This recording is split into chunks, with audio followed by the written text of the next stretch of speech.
Hello guys, good morning, good morning. Today is Sunday. Hindi natin day off ngayon guys. Papasok ako mamayang alas 4. Kasi maraming ginagawa sa store. Ayun na, maamalengke lang ako. Katapos na kaming namalengke, mga bandang alas 4, papasok na ako. Mga guys, nandito na kami dito sa may Riyadh Avenue. So buti na lang guys na namalengke na ako ngayong umaga. Kasi kung papasok ako ng alas 2 mamaya, di na rin ako makapamalengke ngayon. Isang linggo walang laman yung rep. Ibig sabihin lagi na lang akong kakain sa labas. Mapapagastos tayo nun. Kaya buti na lang alas 4 ang pasok ko. Ito, nakapamalengke na ako dito para sa pang isang linggo. Ito, kukuha ko ng Colgate. Ito, maganda tong klase na to eh.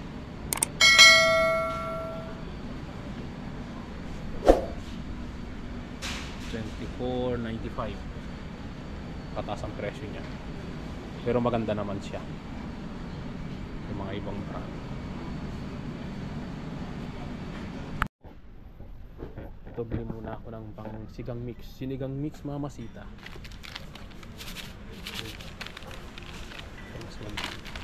Dito yan, dito ako kukuha.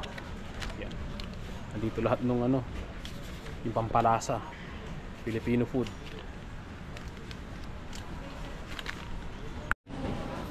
Ito guys, magpapa-check out na tayo. Ito lang muna yung binili natin. Wala muna soft drinks, reduce muna. Ilagay mo na yung number mo, te. Ha? Ilagay mo na. Oo, ayun to.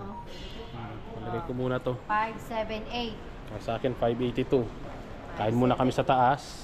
Iwan namin dito sa may tabi ng Lulu. 578. Oo. Balikan na lang natin mamaya. So, dito muna ako dito sa may Albaik. Order muna kami ng Albaik. Yun, nag-order muna kami ng Albaik. Fish fillet na. Ay hindi pala, chicken fillet.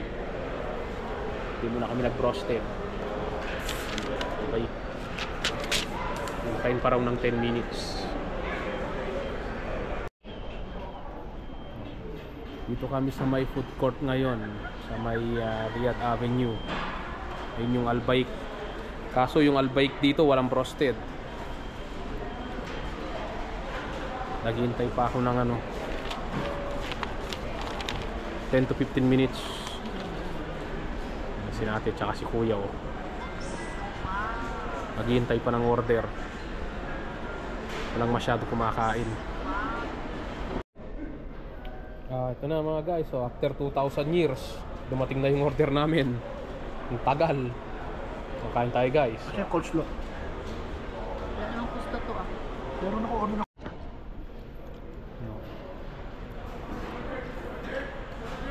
Kain tayo guys. So ito na ito muna yung kinakain namin ngayon.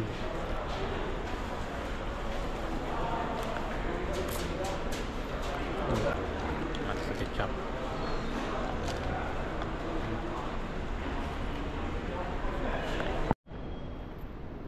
Ito, tapos na kaming kumain. Kukunin na namin yung trolling pinamili namin ni ate tsaka si kuya. Ano lang oras? 1:15.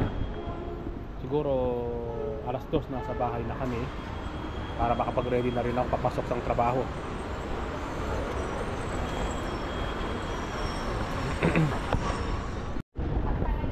Hindi ako paano dito sa pick up din ng Ito guys, nakuha na namin yung mga trolling pinay-stay namin doon sa may security guard sa may baggage counter. Lalagay na namin ito sa kotse.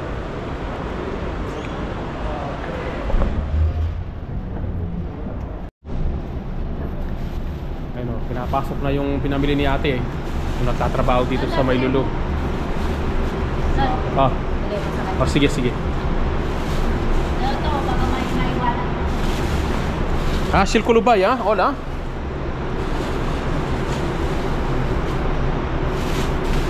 Yan.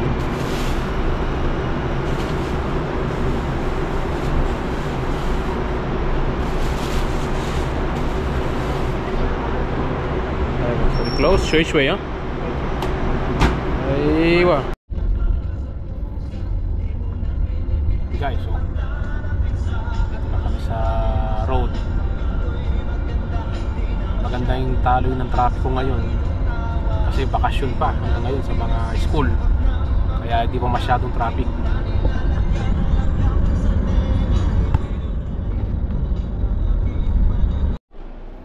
Guys, so nandito na kami sa bahay, kararating lang namin.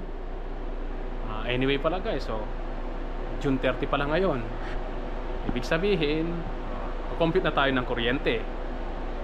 Yun, malalaman natin kung nakailan kami ngayong buwan ng June, kung tumaas ba o parehas lang.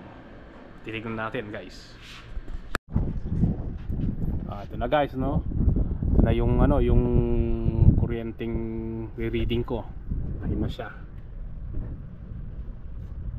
Kita nyo guys, 99,321. Tataas ko siya para makikita natin.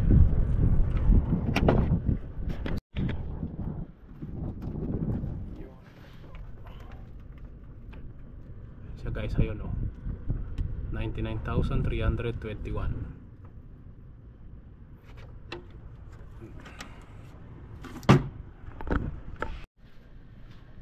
Yun, nakita na natin yung ano, yung kuryente ngayong June 30.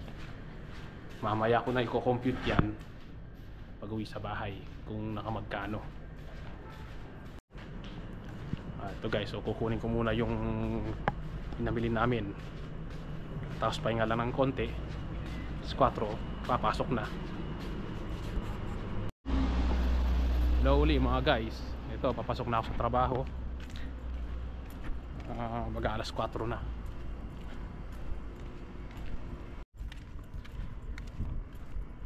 Alay natin makahabol sa bentahan, pero di ko lang alam kasi walang gaano bumibili ngayon, kasi nagre-renovate nga kami, naghahanap ng mga stock yung mga customer. Wala namang kaming ipapakita kasi dinispose namin.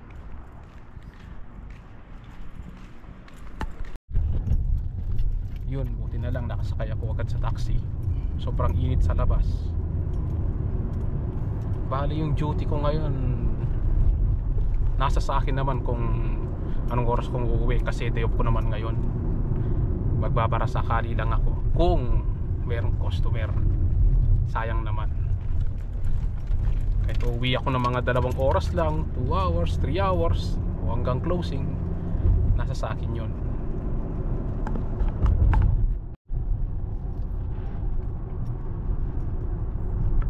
Pa rin, tama pa rin yung init kahit alas 4 na. Mahapdi pa rin sa likod, sa balat, sa batok, mainit.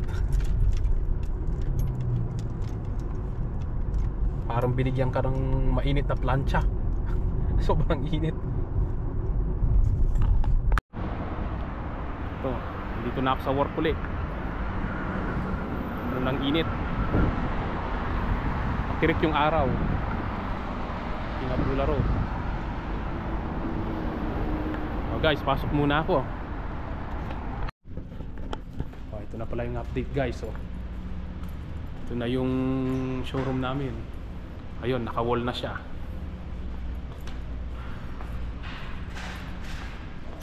Ayun o, nakapagod na siya lahat. Ito, tinatanggal pa yung mga konting item. Ayun o. Yan siya.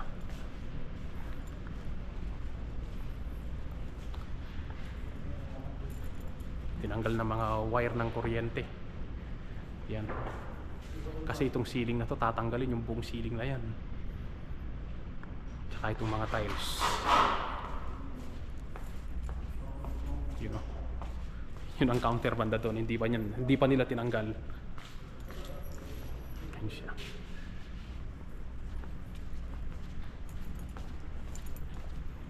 Lagay ko muna yung ano ko dito, yung baong kong tubig.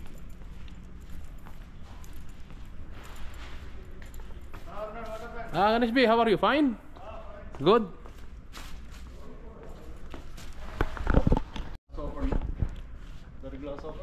This one they will open, huh? This one, the ceiling tonight, huh? Oh, that all broke. They will remove all, huh? Where's my dining area is there now? Here also. All full rotten. Yeah. They will block all, huh? This is last night they will doing the wall, huh? Will they come or? They will come, they will remove. See already. See all the light. Yeah.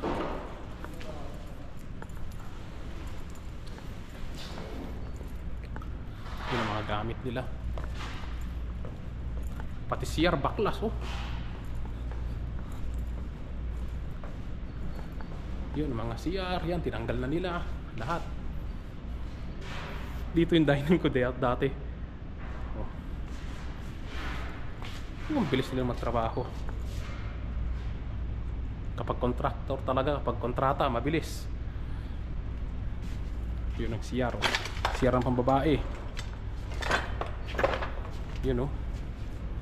Wala pa man ano to, mga 14 hours pa lang silang natatrabaho kasi pag alis namin ng alas 12 yung mall na yun wala pa.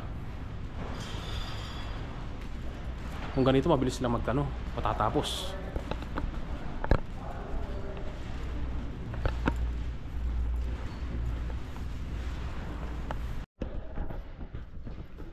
Ito rin pala yung mga scaffolding nila.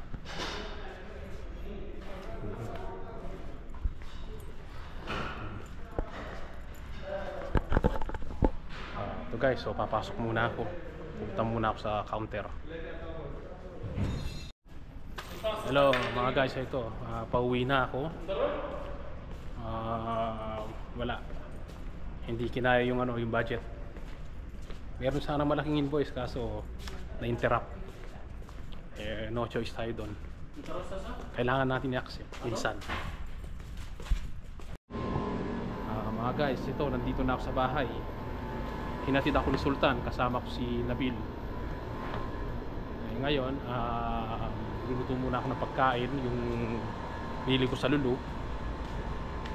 Katapos nun, kwentahin ko na yung kuryente, kung nakailan kami ngayong buwan ng June. Mga guys, ayun, tapos na akong kumain, nakapagpahinga na ako ng konti. Yun nga, talaga, yun pumasok ko kanina, kahit day off. Yun, unfortunately, marami sa amin na hindi naka-achieve dahil sa ngayon ng benta. Hindi katulad dun dati kasi reasonable naman, renovation nga namin. Mga guys, ito i-complete natin uli yung kuryente for the month of June, from June 1 to 30, 2024. Ayun, malalaman natin kung tumaas ba, bumaba o parehas lang. Ito, makikita natin. Ayun guys, yung cut-off ko nung last month na previous ay 85,525. Yun yung kinatop ko ng May 31. Ngayon, yung from June 1 to June 30 kanina, yung tinignan ko yung kontador, umabot siya ng 99,321. Ngayon, kukompute natin ngayon kung nakamagkano kami sa buwan ng June. Ito guys, yung 99,321, i-less natin yung 85,525 kilowatts. Ang difference nun ay 13,796 kilowatts. Yun ang nakonsumo namin sa buwan ng June. Ngayon, July 1 na ngayon, habang binabasa ko to, yun, naka 30 days kami. Ngayon guys, yung pag-compute uli, dating gawi, kapag naka 6,000 ka, 0.18 halala kada kilowatts. Ngayon, yung 6,000, maabot siya ng 1,080 real. Ngayon guys, yung difference nun, yung 6,000, 7,796.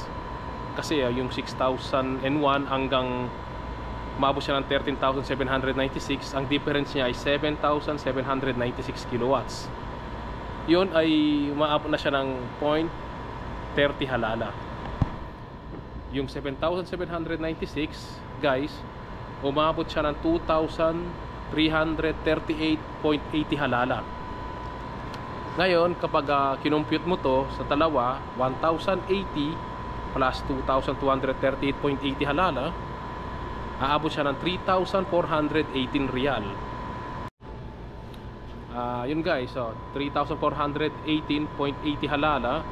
Siyempre, yung VAT dito, yung plus natin yung 15%. Yung 15% nun, yung 3,418 riyal 80 halala, ay umabot siya ng 3,931.62 halala. Ulitin ko 3,931 riyal 62 halala. Yun na yung kabuuan, kasama na yung VAT niya. Inad ko na siya. Yun, yung nakuwang after VAT, yung 3,931 riyal 62 halala. Siyempre yung sinasabi ko, meron siyang service charge na 15 riyal. Kapag pinag-add mo na yon, maabot siya ng 3,946 riyal 62 halala. Yun na po lahat yung kabuuan. Kasama na po yung VAT, kasama na po yung miscellaneous fee niya, yung extra charge. Yun guys, yung 3,946.62 halala ay pag-aatian namin sa 11 rooms. Kasi po 11 po kami dito. Papatak siya ng na 358 riyal 78 halala. Yun, tumaas talaga yung namin ngayon, yung kuryente namin. Naalala ko dati, umabot lang ata ng 281 something. Ngayon umabot siya ng 358 riyal per room po yun. Sobrang init. Kasi at hindi naman ng init dito, sobra eh. Hindi mo pwedeng patayin yung aircon. After 3 minutes lang, mainit na naman yung kwarto. Kaya hindi pwedeng patayin mga aircon kasi sobrang init. Yun mga guys, ayun, tapos na naman yung maghapong Sunday. Yun, nakapamalengke na ako. Tapos yun, naka-duty pa ako. Day of duty. Kasi kanina nga nagbara sakali nga ako. Pumasok ako kahit day off. Yun, muwi naman ako maaga, alas 11. Wala nang customer nun eh. Yun talaga, unfortunately, di kami naka-achieve lahat. Ilan lang yung naka-achieve sa amin. Mga guys, puputuloy ko na itong video na to. Salamat sa mga nanood, nag-like at nag-subscribe. Tapos na naman yung maghapon. Bukas uli, papasok uli. And see you in the next video.